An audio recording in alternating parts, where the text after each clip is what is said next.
One of the most common questions that I get about oil and gas contracts is what is the order that they occur?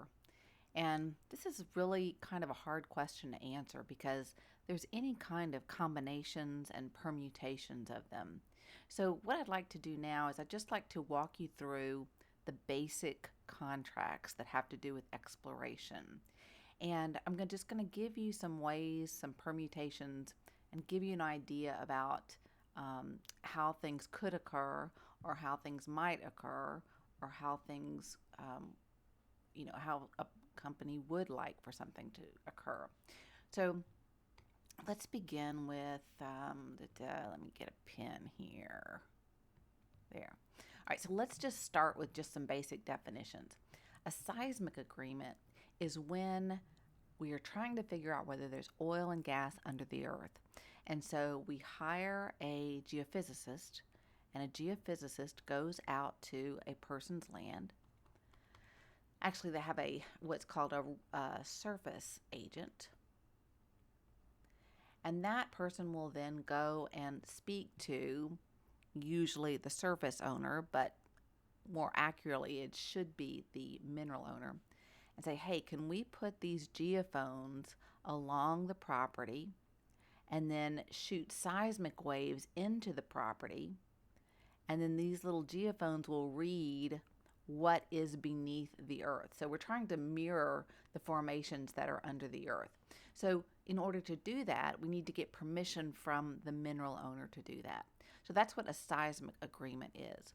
Once we are ready to drill a well, we will hire a contractor, a drilling contractor, who will come out and drill that well for a certain amount of money. And usually it's a day rate. There'll be so much per day, something like $5,000 a day is what I've seen. But that's called a drilling contract. These are two topics that we're really not going to cover in the contracts course because they're really not a part of the exploration process. A seismic agreement occurs before there is any leasing involved. So it's important to know that it exists. And if you are a right-of-way agent or a surface agent, certainly that would be very important for you to know. But what we'd like to focus on in this course is to talk about these specific contracts. So we're going to talk about an AMI, trades, farm outs, support agreements, joint operating agreements, and joint ventures. So let's just start with just giving some basic definitions. So first of all, an AMI agreement, and we cover this in the 5 basic elements of oil and gas contracts, is when you have two companies that are competing against each other in an area, and they're basically driving up the bonus costs and the royalty payment. So those two competing companies can get together and say, hey, let's make a deal. Let's say it doesn't matter if you get the lease or if I get the lease in this designated area, this area of mutual interest. Whatever leases you get, you'll offer to me, and whatever leases I get, I'll offer to you. So it's an area of mutual interest designed to, reduce the competition. Now, you'll note in the 5 basic elements that we talk about the risk of an antitrust violation with these. So please pay particular attention to that. But that's what an AMI agreement is. So that could occur like at the beginning of leasing. So it may be in the very beginning when leasing has just started and Exxon is in there and Chevron is in there and they're both competing to get all these different leases. And so they may come up with an AMI agreement. That would happen while there is actually leasing going on. So before there is any kind of development. Trades is another, trades is literally an exchange of one party's acre to another. So it's an exchange of acreage. You give me your acreage and I'll give you my acreage. But it's usually under the terms of a farm out agreement. Now, farm out agreement is when you have one party that has acreage, and let's say they don't think their acreage has any value. But there's another company, and this is company A, and there's another company, and this is company B. And company B's geologists say, we've got to get in there, but we don't have any leases in there. So what can we do? So B will approach A and say, A, if you let us drill on your property, right? Your geologists don't think it has any value. We will drill on it, and we will pay for all the cost incurred in drilling. If we have production, we're going to give you usually an overriding royalty interest. Now, is this a good deal for A? Well, yeah, if they thought the acreage was dog acreage, as we refer to it, at least they're getting something. And a lot of times they'll say, and after this well pays out, you can do what's called a back-in option, or an option to convert. So it says after the well pays out, A, if you want to, you can exchange this overriding royalty interest for a working interest. So now we have both working interest owners, and at this point they might form a JOA. Here's the joint operating agreement. So it's when you have more than one working interest owners. But if company A says, no thanks, we don't want to have a working interest, we'll just keep our overriding royalty interest, because with an overriding royalty, we don't have to pay any of the costs of drilling. In that case, there would be no joint operating agreement as a result of the farm out agreement. So it just varies depending on whether company A accepted the option to convert. Did they exchange this overriding royalty interest for a working interest?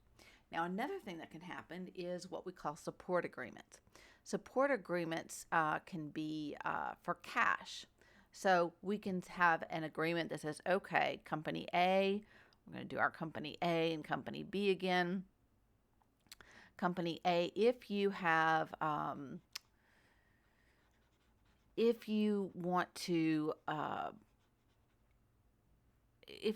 drill a well, okay, you don't want to do it alone because you don't want to incur all the costs. So rather than have someone just sit back and drink their cup of coffee while you sink all this money into a well, and all they have to do is wait to see whether your well is productive, and then they can come in for a well, they may require this other company in the area to pay cash.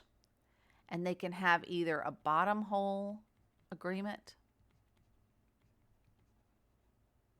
or they can have what's called a dry hole agreement.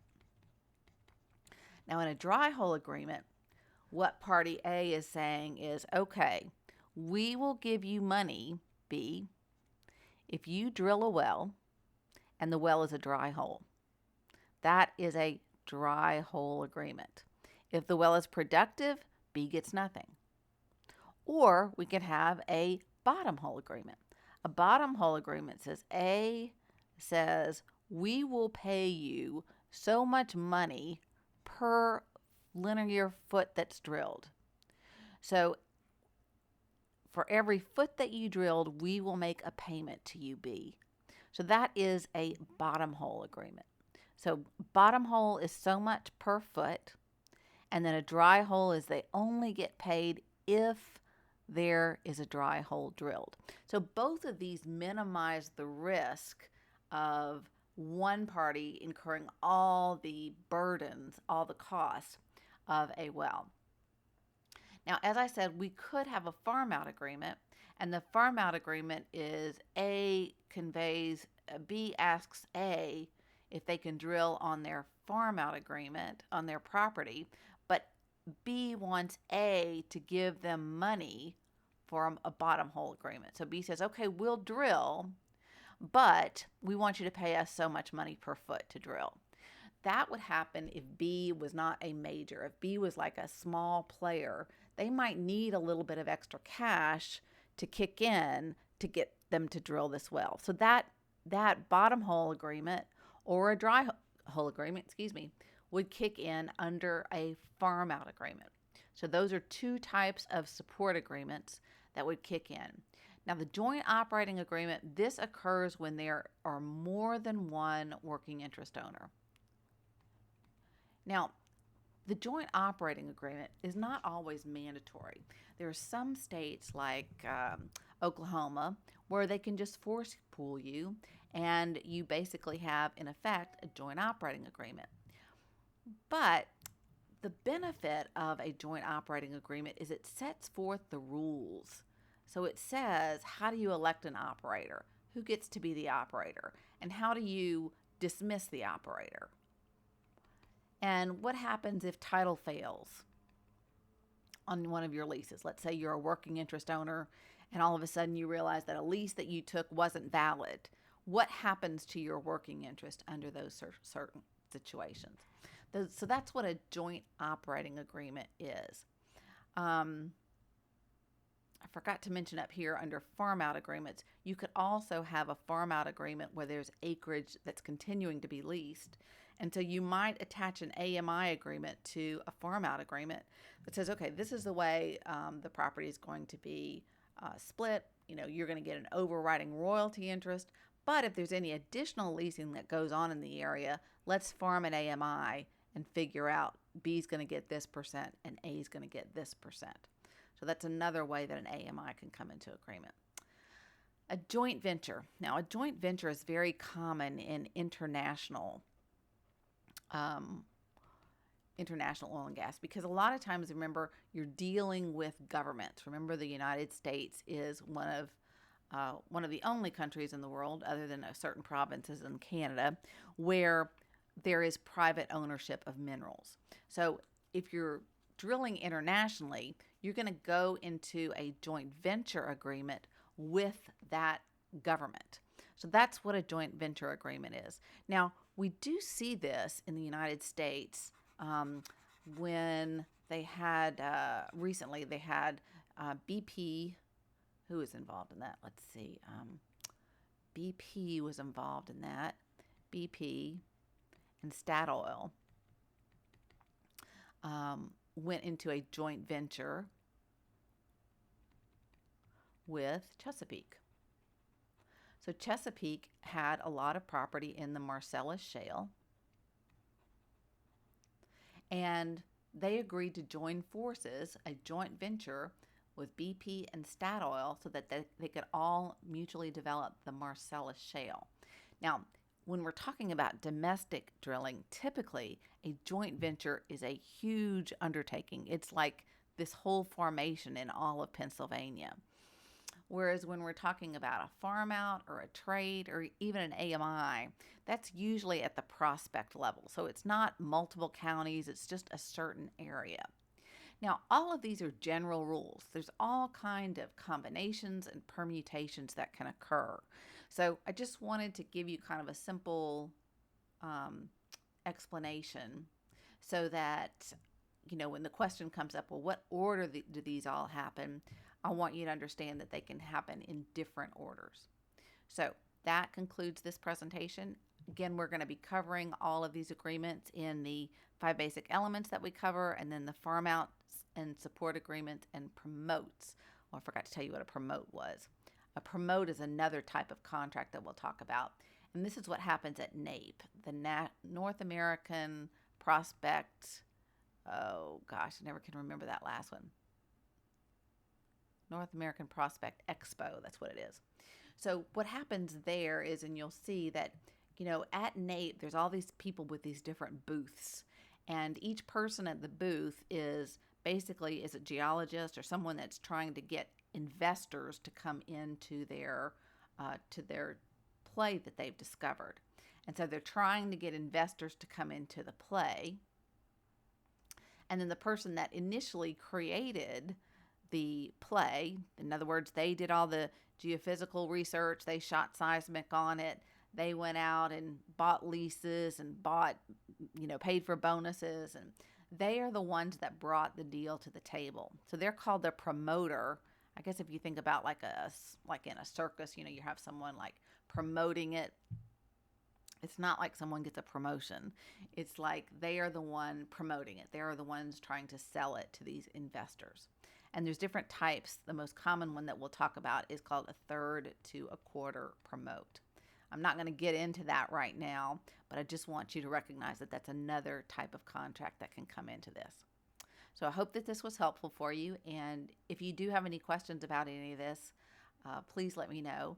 but you will see it's not necessarily sequential.